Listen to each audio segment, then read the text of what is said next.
Friends, I hope you all are doing great.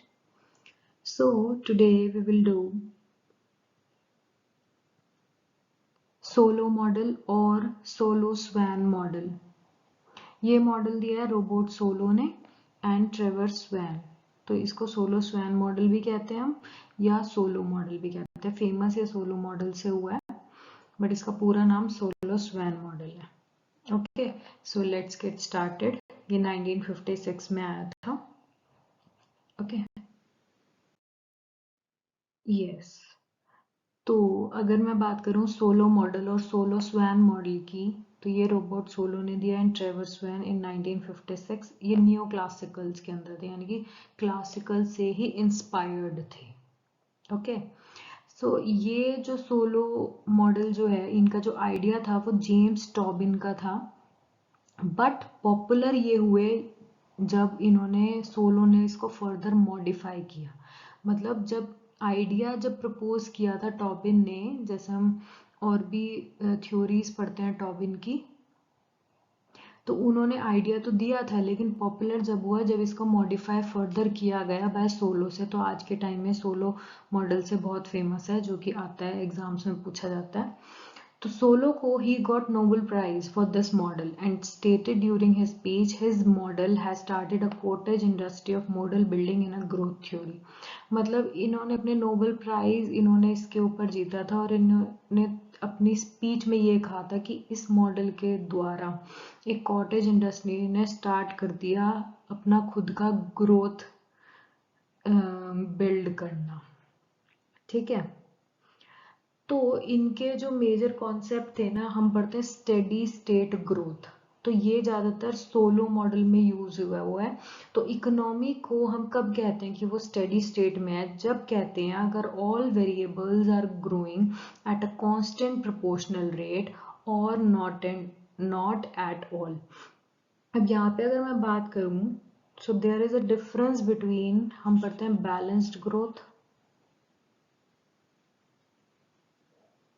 And steady state growth.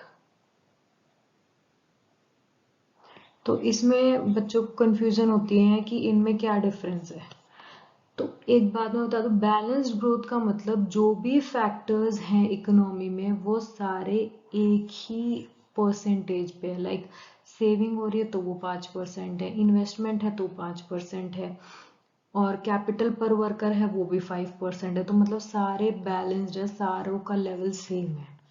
उसे हम कहते हैं बैलेंस्ड ग्रोथ. कि अगर कोई भी फैक्टर इंक्रीज हो रहा है तो वो सेम प्रोपोर्शन में नहीं, मतलब सेम परसेंटेज में हो रहा है. इनके सारे फैक्टर्स एक ही परसेंट से इंक्रीज कर रहे हैं, whether it is 2%, 4%, 6% and so on.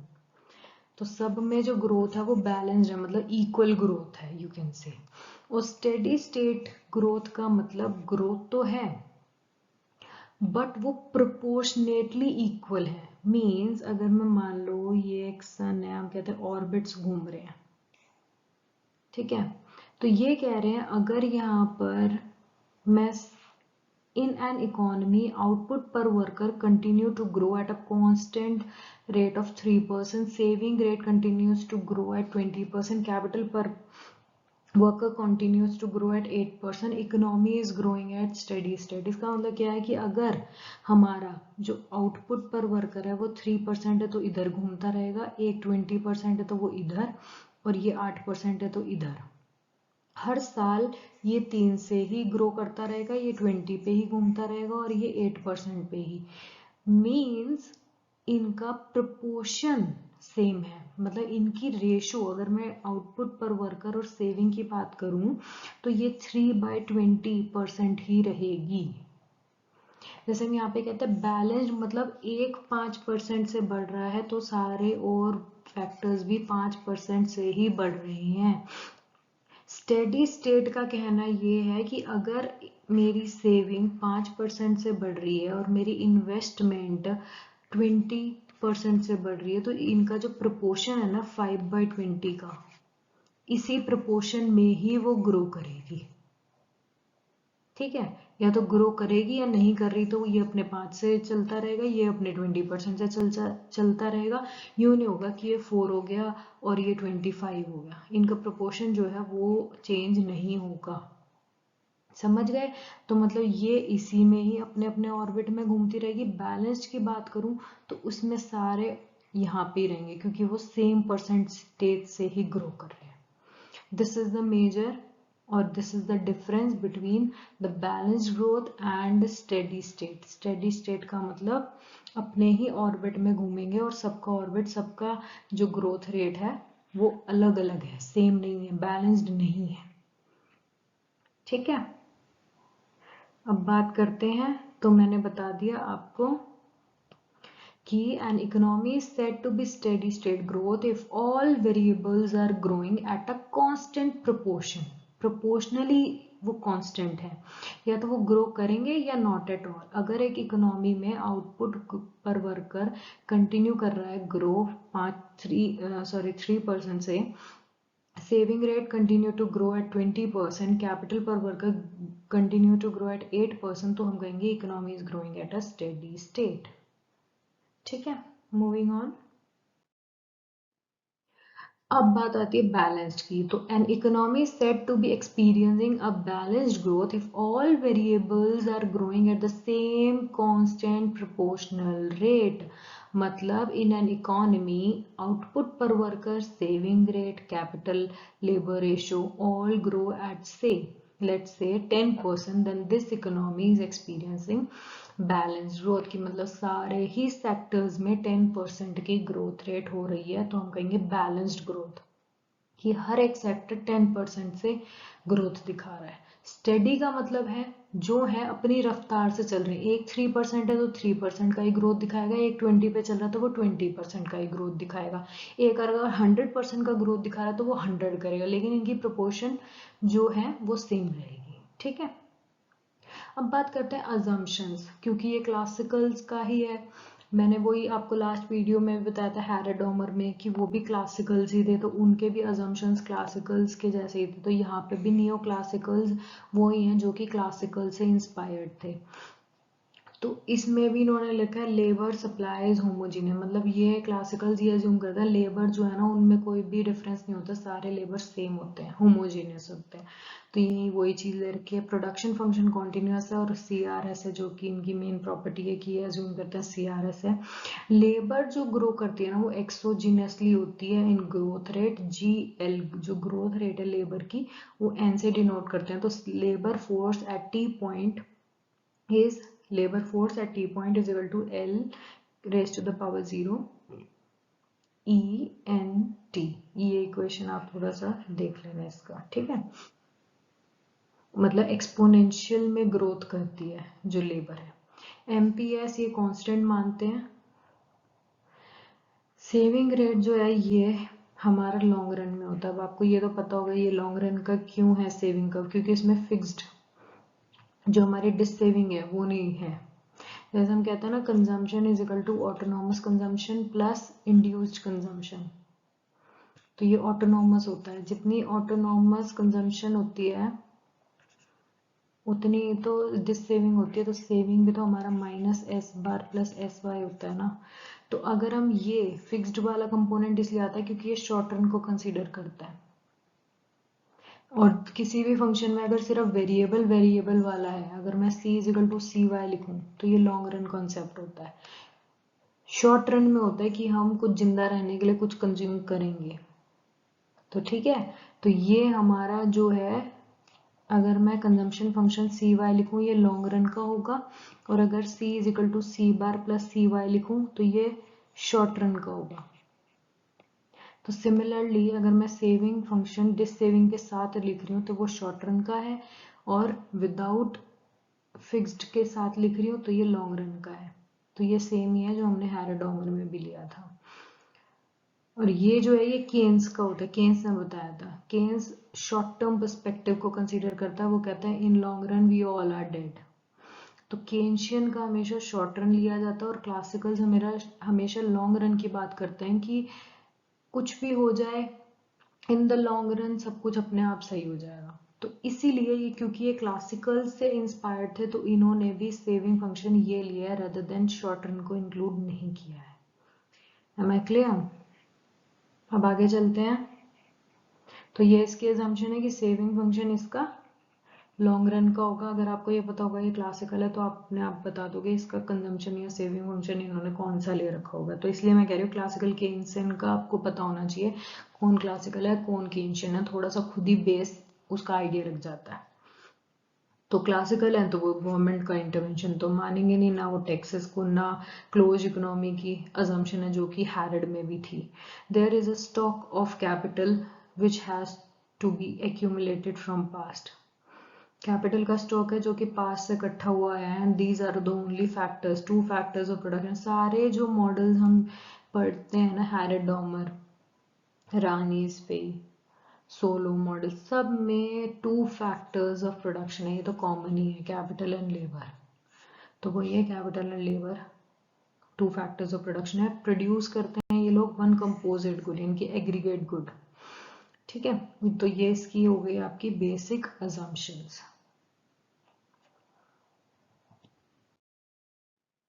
अब कहते हैं स्ट्रक्चर मॉडल को डिराइव कैसे करते हैं। आपको क्वेश्चन में डेरिवेशन तो नहीं आएगा, लेकिन अगर डेरिवेशन भी आपको समझना हो तो मैं पूरा डिटेल में समझाऊंगी, लेकिन नेट के पर्सपेक्टिव से इक्वेशंस या जनरल आइडिया इनका पता होना चाहिए। ठीक है, तो यहाँ पे बात करूँ तो सोलो मॉडल में स्ट्रक्चर होता है हमारा कि y जो है वो एक फंक्शन है टू फैक्टर्स का जो कि है कैपिटल एंड लेबर। तो हम पर यूनिट का निकाल लेते हैं, पर यूनिट ऑफ लेबर, तो हमने लेबर से डिवाइड कर दिया।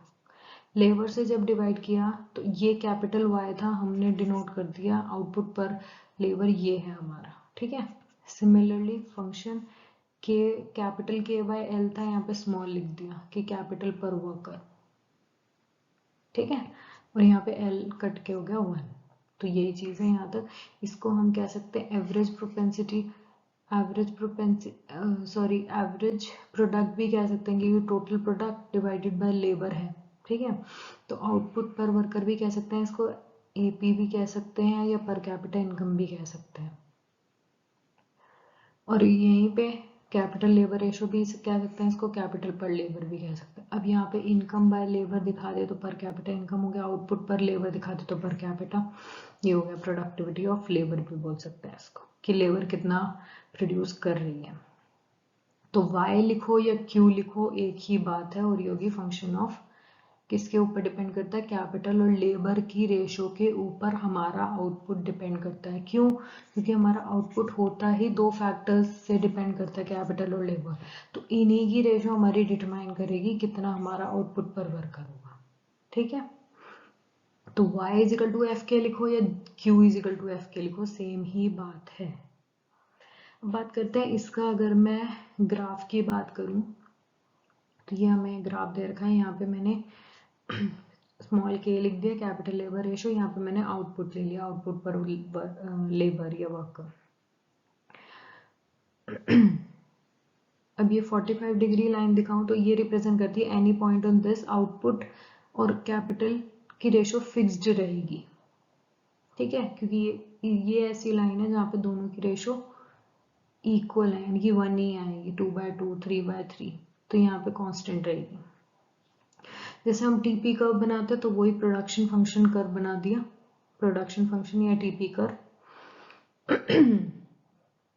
तो स्लोप क्या होता है हमारा, जैसे हम पढ़ते हैं स्लोप होता है dy/dx, यानी कि change in y by change in x। x means x axis, y means y axis. तो यहाँ पे y एक्सिस डिनोट कर रहा है आउटपुट को, तो मैंने वो लिख दिया। यहाँ पे कैपिटल पर वर्कर, तो ये लिख दिया। तो इसलिए इसका स्लोप हो गया ये, any point on production gives this. ठीक है, ये हो गया क्लियर आपको इक्वेशंस। आगे आज चलते हैं हम।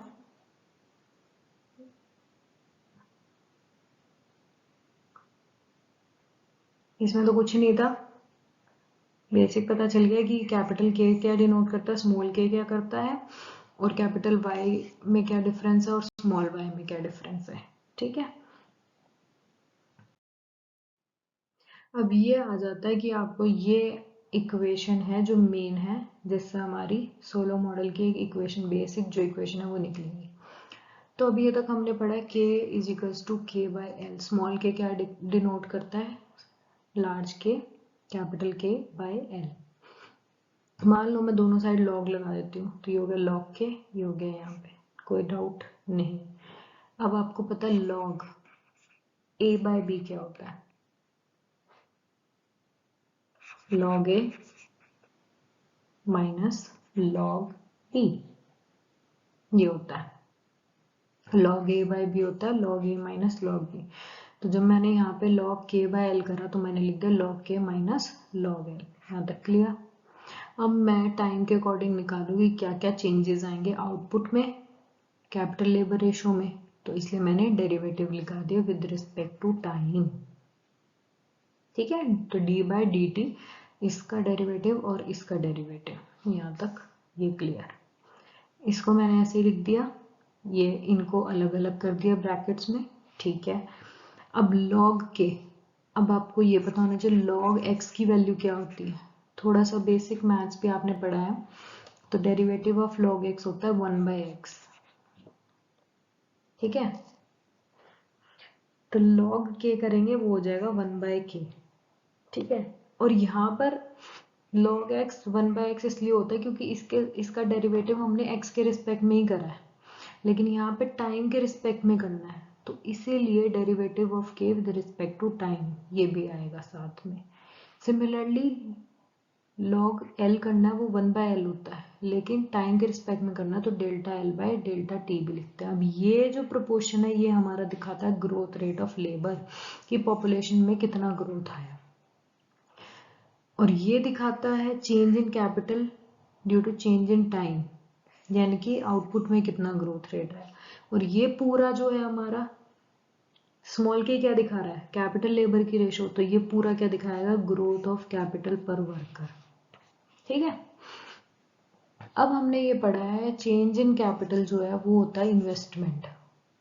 एक साल के दूसरे साल में जाने में हमारा जो कैपिटल का जो चेंज हुआ वो हमारी दिखाता है मैंने इन्वेस्ट कितना किया, और इन्वेस्टमेंट हमारा सेविंग के इक्वल होता है जो कि इनकी अजम्पशंस हैं।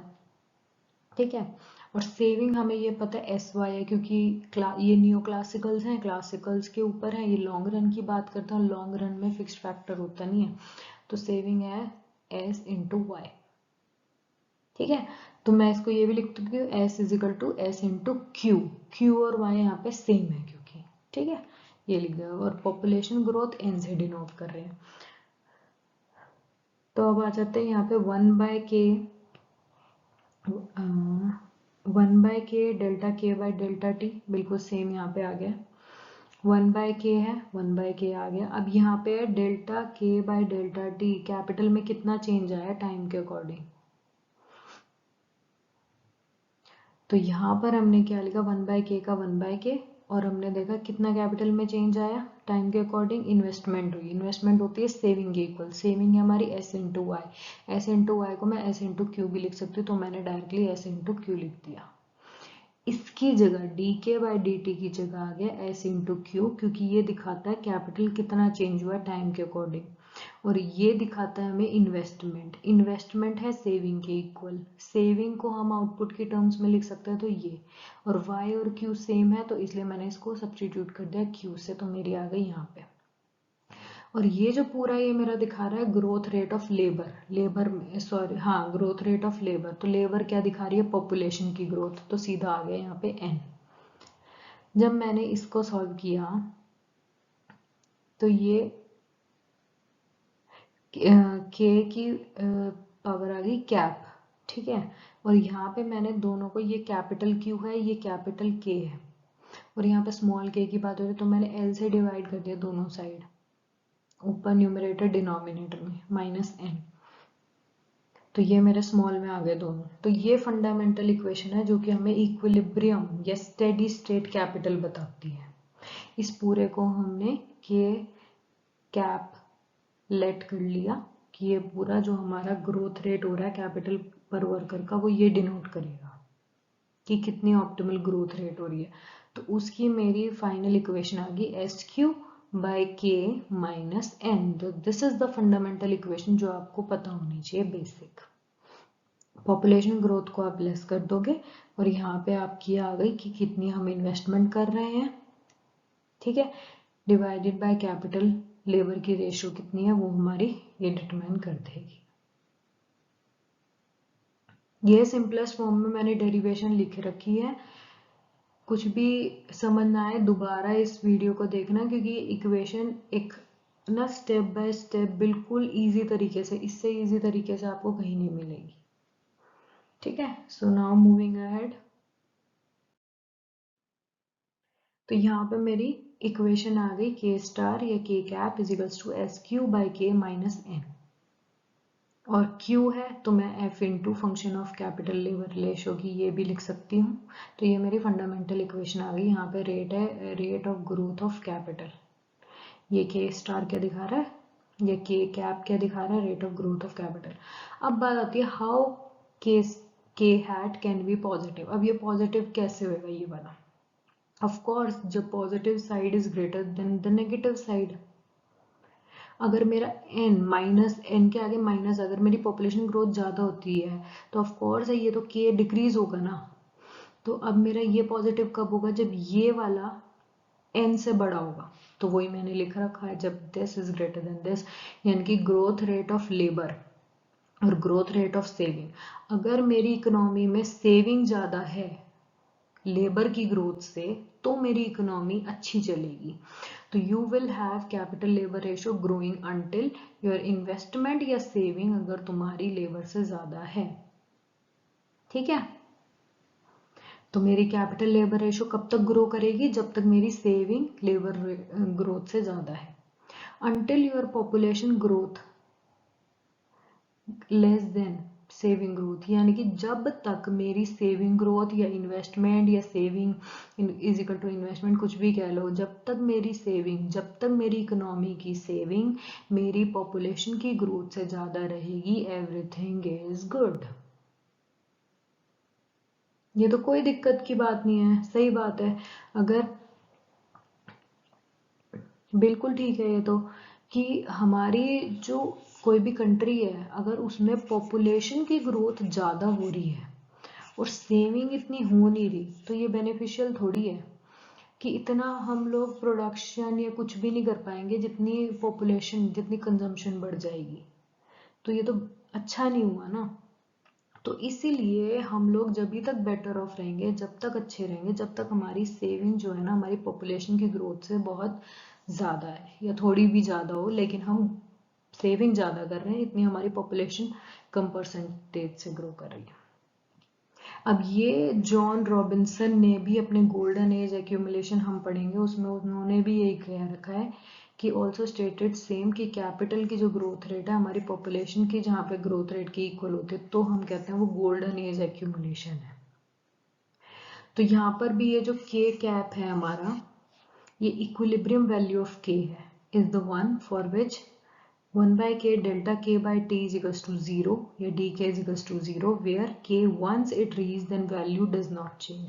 कि एक बारी जब इस कैपिटल रेशियो पे पहुंच गई, कैपिटल लेबर रेशियो पे, तो वो हमारा इक्विलिब्रियम होगा, वहां से हिलने का कोई भी एजेंडा है ही नहीं। और ये कब होएगा, जब ये इसकी वैल्यू या के स्टार या के हैट हमारा 0 हो जाएगा। अब आप इक्वेशन में 0 पुट कर दो इसको, और S Q by K minus N, तो यहाँ पे ये हो गया ना एस क्यू बाई के, ये निकल गया हमारा। ये है हमारी पॉपुलेशन की ग्रोथ, ये है हमारी सेविंग की ग्रोथ। तो सोलो मॉडल में भी तो इन्हीं दोनों को इक्वेट कर रहा है, जो कि गोल्डन एज एक्यूमुलेशन में जॉन रॉबिन्सन भी यही कह रही है कि यही हमारा इक्विलिब्रियम है जहाँ पे हमारी कैपिटल की ग्रोथ रेट लेबर की ग्रोथ रेट के इक्वल हो जाए। वही सोलो कह रहा है कि इक्विलिब्रियम के वही है जहाँ पर मेरा ये 0 आ जाए, मतलब ये 0 मतलब दिस वुड बी 0, ये 0 आएगा तो ये हम पहुंच जाएंगे, और ये भी यही दिखा रहा है पॉपुलेशन की ग्रोथ हमारी कैपिटल की ग्रोथ से या सेविंग की ग्रोथ के इक्वल है, ठीक है। तो वही बात है, अगर ज्यादा या कम होगी तो हम ऐसे एडजस्ट करेंगे कि इक्वालिटी पे आ जाए। तो अगर मैं के स्टार को 0, वही मैंने जो लास्ट स्लाइड में दिखाया आपको, ये दोनों बराबर आ गए यहाँ पे, तो इक्विलिब्रियम है। और Q को मैं एफ के लिख सकती हूँ, के स्टार ये इक्विलिब्रियम दिखा रहा है कि इक्विलिब्रियम है भाई यहाँ पे, ना कोई फुल एम्प्लॉयमेंट पे रीच हो गए हम, ऑप्टिमल है ये। तो equilibrium Q is obtained at where this is equal to this, Q हमारा फंक्शन है कैपिटल के, और अगर ये ऑप्टिमल है तो मेरा आउटपुट भी ऑप्टिमल ही आएगा। और ये n इंटू के स्टार, ये कहाँ से आया है, ये यहाँ से आया है। जब इस इक्वेशन को मैंने यहाँ पे ले ली मैं, ठीक है, इस के स्टार डिवाइड हो रहा है, मल्टीप्लाई हो जाएगा, ये s मल्टीप्लाई हो रहा है एफ के से, यहाँ पे आके डिवाइड हो जाएगा, ये आ गई इक्वेशन। तो यही चीज यहाँ पे लिखी हुई है। और अगर मैं इस s को इधर ही रखूं तो ये आएगा, कोई दिक्कत नहीं है, सारी एक ही चीज है। ये इक्वेशन आपको पता चल गई ये लास्ट स्लाइड से, तो बस उसी को ही मॉडिफाई करके कोई इधर ले गया कोई उधर ले गया, तो ये हमारी डिटरमाइन हुई। तो अगर आपको ये भी याद है तो यही हमारी ऑप्टिमल कंडीशन है, इक्विलिब्रियम कंडीशन है। अगर इससे कोई भी कंट्री डेविएट होती है तो उसको अपने ओरिजिनल या इक्विलिब्रियम पॉइंट पे आना पड़ेगा। अब बात करते हैं ग्राफिकली, तो इनमें कुछ ऐसा है नहीं, ज्यादा साफ कर देती हूँ, ठीक है। अब बात आ जाती है ग्राफ की। तो ग्राफ है वही कैपिटल पर हेड ले रखा है, यहाँ पे आउटपुट ले रखा है, ये मेरा प्रोडक्शन फंक्शन है, ये मेरा पॉपुलेशन का है, एन के पॉपुलेशन की कितनी ग्रोथ आ रही है, और सेविंग जो है प्रोडक्शन से तो कम अमाउंट ही तो मैं सेव करूंगी, तो इसका फंक्शन जो है वो नीचे लाए करेगा, ठीक है। तो यहाँ पर जहाँ पे सेविंग फंक्शन, ये सेविंग फंक्शन था ना, s into function of y, ये यही है s into function of y। और यहाँ पे ये जो पॉपुलेशन की ग्रोथ है इंटू कैपिटल ऑप्टिमल कैपिटल, ये हमारे 45 डिग्री लाइन है, तो यानी कि इन दोनों की इक्वालिटी पॉइंट ए पे है, दिस वन। यहाँ पे देख रहे हो ना, s इंटू एफ के, यानी कि यहाँ पे s इंटू एफ के और n इंटू के स्टार, तो ये के स्टार ये रहा, और s इंटू एफ के ये वाला सेविंग का, इन दोनों का जो इंटरसेक्शन है वो पॉइंट ए है, जो कि हमें दिखा रहा है ये स्टेडी स्टेट है या ये इक्विलिब्रियम है। तो अब हमारी इकोनॉमी अगर इस साइड पे होगी, इन दिस फेज, यहाँ पर अब आप खुद देखो इस फेज में क्या ज्यादा है, ये तो पॉपुलेशन के साथ है, एन है यहाँ पे तो, और ये वाला दूसरे कलर से ड्रॉ करती हूँ मैं,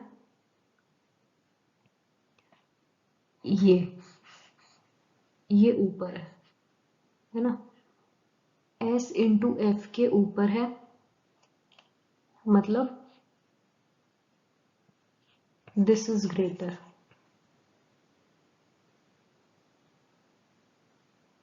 है ना। तो हम कहाँ पे जाएंगे, इस साइड पे जाएंगे। In this phase capital by labour और capital grow at faster pace than labour, labour यहाँ पे है एन, और फास्टर हमारी सेविंग ज्यादा ग्रो कर रही है, तो अच्छी बात है ना, ये तो हम और सेविंग ग्रो करेंगे, पॉपुलेशन से ज्यादा है तो हम तो अच्छे हैं भाई, तो हम तो और इंक्रीज करेंगे। ऑन दी अदर हैंड अगर हम इस फेज पे हैं, मींस हमारा जो ये पॉपुलेशन का है ये ऊपर है, और मेरा जो सेविंग का कर्व आ गया वो नीचे आ गया, तो ये तो गलत हो गया, पॉपुलेशन ज्यादा ग्रो कर रही है। तो अब हम जाएंगे वापसी कैपिटल की तरफ। तो इस फेज में capital will grow more slowly than labour force, यानी कि लेबर फोर्स ज्यादा तेजी से बढ़ रही है, ठीक है।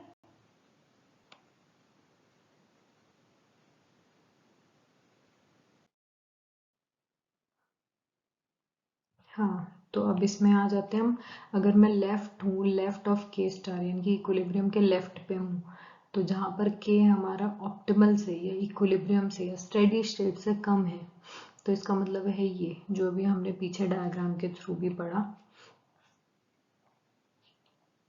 कि ये मेरा n इंटू के स्टार दिखा रहा है, और अगर मेरा saving function, saving into function of के स्टार, ये जो इंटरसेक्शन है ये मेरा ऑप्टिमल है या स्टेडी स्टेट है के स्टार।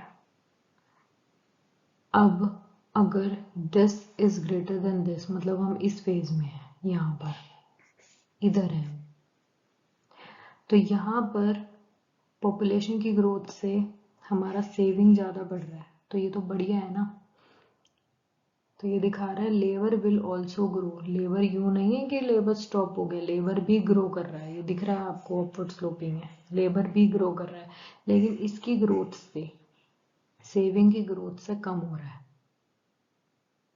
ठीक है, तो from Solow equation it implies that when capital K star is greater than 0, that is when K, मतलब कोई भी यहाँ पे कोई भी पॉइंट है के इज लेस देन के स्टार, तो के जो है वो हमारा बढ़ेगा, तो हम इस साइड जाएंगे, तो K should increase to meet S into F K when K is this, ये इसका क्रक्स आ जाता है कि जब यहाँ पे हैं तो हम ऑप्टिमल की तरफ जाएंगे।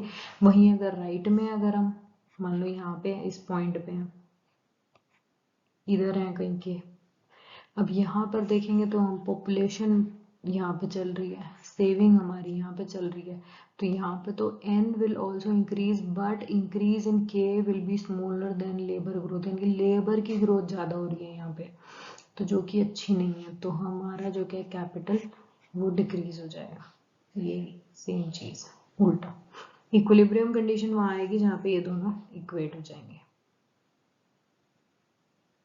ठीक है, तो इक्विलिब्रियम कंडीशन आ गई, एस इंटू एफ के इज इक्वल्स टू एन के स्टार। अगर मैं डायग्रामेटिकली देखूं और इस के स्टार को मैं इसके डिनोमिनेटर में भी ला सकती हूँ, सेम ही मतलब। ठीक है, तो इतना कोई डिफिकल्ट नहीं है, एक दो इक्वेशन एक। यस, तो अगर हम अब बात करें, अभी तक हमारी इक्वेशन क्या आई है, हम कह रहे हैं एस इंटू फंक्शन ऑफ के star is equals to n into k star. This is our steady state. ठीक है, तो अगर यहाँ से मैं सिंप्लीफाई कर दूँ तो मेरे पास ये इक्वेशन आ सकती है, इस s को मैं यहाँ ले जाती हूँ और इस k स्टार को मैंने नीचे ले आई, तो F K star by K star is equal to n by S. ये लिखा हुआ है n by S is equal to F K star by K star, इस k को मैं q लिख सकती हूँ क्योंकि q is equal to this है, और के स्टार और के कैपिटल, और मैं कह रही हूँ दोनों इक्वल हो गए हैं, अब हम स्टेडी स्टेट में चल रहे हैं, यानी कि के और के स्टार दोनों बराबर है, तो मैंने के लिख दिया। अब ये स्मॉल क्यू क्या था, जब मैंने दोनों को एल से डिवाइड किया था, एक जनरल जो फंडामेंटल इक्वेशन है सोलो मॉडल की निकालने के लिए, उसमें एल से तो डिवाइड किया था ना क्यू को, ऐसे स्मॉल के निकालने के लिए मैंने कैपिटल के को एल से डिवाइड किया, तो मैंने उसे दोबारा खोल दिया। अब एल से एल कट के मेरा आ गया क्यू बाय के। ये क्या है, आउटपुट पर कैपिटल, अगर मैं इसे ऐसे लिखूं क्यू बाय के है, अगर मैं इसे लिख दूं के by Q, is this correct? हाँ बिल्कुल ठीक है, क्योंकि अगर मैं इसको सॉल्व करूंगी तो मेरा क्यू ऊपर ही जाएगा, ये फिर से आएगा क्यू बाय के। ठीक है, अब एक चीज देखो, लिंक के बाय क्यू है कैपिटल आउटपुट रेशो, क्या है ये कैपिटल आउटपुट रेशो, ये सोलो ने माना है इसको v, और ये वही v है जो हैरेड मॉडल में हमने पढ़ा था ना, हैरेड डॉमर में हमने 3 इक्वेशंस पढ़ी थी, जिसमें था जी सी इज इक्वल टू एस ऐसे करके, तो ये जो c था ना, ये हैरेड ने कांस्टेंट ले रखा था, और ये कांस्टेंट क्या था, c क्या है, ये कैपिटल आउटपुट रेशो ही थी, कैपिटल आउटपुट रेशो। जब मैंने इस इक्वेशन को सोलो वो हैरेड से मिक्स करा है, तो जब Q बाय के था तो हमने 1/k/q लिख दिया, कैपिटल आउटपुट रेशो। तो ये V स्टार जो है सोलो का, वो ही हैरड का C है। लेकिन हैरड ने अपनी इक्वेशन में GC=S लेके C को कांस्टेंट माना, यानी कि उसके मॉडल में कैपिटल आउटपुट रेशो सेम होती है, कांस्टेंट होती है। लेकिन यहाँ पर सोलो के अकॉर्डिंग कैपिटल आउटपुट रेशो जो है वो वेरिएबल है। तो ये आपको ये चीज याद रखनी है। अब आगे बढ़ते हैं। Whenever initial value of capital output ratio, the system will develop toward a state of balanced growth at the natural rate. कुछ भी हो इनिशियल हमारी वैल्यू कैपिटल लेबर रेशो की, लेकिन सिस्टम विल डेवलप टूवर्ड्स एक स्टेट पे चला जाएगा बैलेंस ग्रोथ की एट अ नेचुरल रेट से, धीरे धीरे वो अपने आप नेचुरल रेट तक पहुंच जाएगा। ये सोलो का कहना था। अगर इनिशियल कैपिटल मेरा के स्टार से कम है तो कैपिटल एंड आउटपुट ग्रो करेंगे at a faster rate than labour force. ये तो हमने पढ़ा ही है। अगर मेरा के इक्विलिब्रियम से कम है, यानी कि ग्राफ में इस साइड है, तो यही लिखा है, इफ इनिशियल के is below this capital and output will grow at a faster rate and labour force until equilibrium जब तक रीच नहीं हो जाती जब तक मेरा कैपिटल का जो ग्रोथ रेट है वो पॉपुलेशन से ज़्यादा बढ़ेगा। ऐसा होता है लीस्ट डेवलप्ड कंट्रीज में, जहाँ पर कैपिटल आउटपुट रेशो हमारा ज़्यादा होता है पॉपुलेशन की ग्रोथ से, so we have to increase it by more pace. On the other hand अगर मेरा कैपिटल अबव है इसमें, तो कैपिटल और आउटपुट ग्रो तो करेंगे लेकिन स्लोली करेंगे, लेबर फोर्स ज़्यादा तेज़ी से करेगी। तो इस केस में the growth of output is always intermediate between those L और के बीच में फंस जाती है। ये होता है केस डेवलप्ड कंट्रीज के साथ। जब कंट्री डेवलप हो जाती है तो उनकी पॉपुलेशन ग्रोथ उनके कैपिटल आउटपुट रेशो से इंक्रीज हो जाती है।